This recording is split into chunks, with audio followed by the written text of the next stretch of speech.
If you grew up Asian or from any immigrant family, you probably had some generational trauma passed down to you, some childhood trauma, which led to you having some mental health issues as a child. I'm gonna tell you how exactly I broke from that, how I overcame those struggles, and how you can too also. So first, let's understand what intergenerational trauma is. So it's basically trauma passed down from generation to generation, whether it's from war, poverty, grief, or anything like that. The difference between other cultural trauma and Asian trauma is that Asian trauma is typically silenced and not really talked about. On top of that, every Asian family always has high expectations from you and expect you to deal with your own problems and overcome them yourself. But in this video, I am not going to tell you to be a bitch and go to therapy. Therapy is for girls, so this is how you actually figure it out yourself. This is a video where I'm going to help you by yourself overcome that trauma that you had so that you can find inner peace. And I'm going to give you actual advice that personally worked for myself and how you can implement it into your life. So just a little quick speed run. A lot of Asian kids or any immigrant child, they went through a lot of childhood trauma, right? I went through a lot of emotional and physical abuse, and I'm sure you did too. And I'm not here to talk about what my parents did and blah, blah, blah, but I am gonna talk about the common trauma patterns, right? It's no praise, only correction.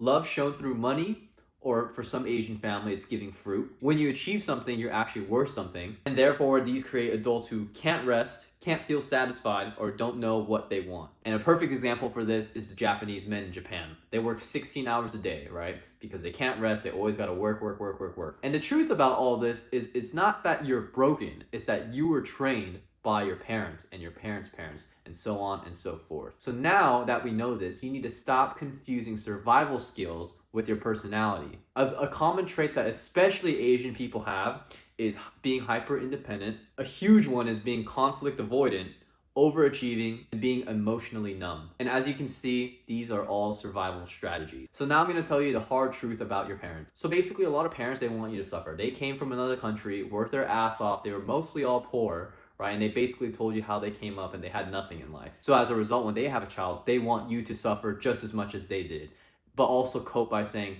they want you to have a better life. And you have to understand the majority of Asian parents, in my opinion, they're narcissistic and they like to project their problems onto their kids. So don't ever feel guilty when your parents ever say, oh, I came and worked so hard, or I tried giving you a better life and blah, blah, blah. Don't ever feel bad and guilty for that. You have to understand though that they came from survival mode. They came from a generation where they had to survive to live, while our generation, we are in growth mode. So you have to learn how to stop the survival skills and be on self-improvement. So now for the juicy part. Now I'm gonna tell you about how I personally healed and what I did to overcome all this trauma and healed my mental health. And no, it was not therapy. So the first thing I did was I allowed myself to feel emotions. I was able to sit and think about all the emotions that I had, and I didn't suppress them. A lot of Asian parents, they don't allow you to feel sad, allow you to be angry, blah, blah, blah. They force you to do other things instead and not really care about how you feel. And when a child goes through this, they really have a hard time expressing emotions. And once you start having a hard time expressing emotions, you have a problem with self-love. And once you have a hard time with self-love, you have a hard time with self-acceptance. So a common trait that I see in people who have a problem with this is they can't sit and be by themselves, and they always have to be listening to other thoughts. So a common symptom is always watching TV or having the TV play in the background, or always listening to music, because they can't sit with their own thoughts, right? Because they don't love themselves. And this, in my opinion, is why the Asian community loves going to raves. Yes, raves is a place where you can go all out and be whoever you want to be, blah, blah, blah, and go crazy, right? But this is, in my opinion, a terrible way to, kind of express yourself, because because Asian people are taught to keep everything in, right? And raves basically is the complete opposite of that. And Asian people, we always got so much shit going on that we don't always have time to sit with ourselves, sit with our own thoughts, and really reflect on that. Regardless if it's work issues, boyfriend or girlfriend issues, and this can cause a lot of chain reactions into your mental health. And we all can agree it starts with your parents and how you were raised as a child. So again, the first step that I did was stop suppressing my emotions and allow myself to actually feel it. If I felt sad, anger, or grief, I really sat with myself and I really felt that presence. And the second thing that I did is I stopped feeling like a victim. A lot of kids, they blame their parents about being the way they are. And I especially did too. And I did too. I had parents who gave me a lot of mental health issues. I blamed them for so many things, right? But I stopped becoming a victim to that. You have to one day learn that it's nobody's fault but your fault, right? Even though they treated you like shit, that shouldn't be a good enough excuse for you to feel like a victim and to stop you for being who you actually are. And the last and most important thing, in my opinion, is, of course, you have to forgive them. Like I said, They don't know any better, right? They were in survival mode and they learned from their parents. And of course, they will never understand what generational trauma is, but once you empathize and feel for them, that's when you'll be able to find that inner peace. And you have to understand that immigrant parents, especially, will never, ever, ever change, right? As you guys know.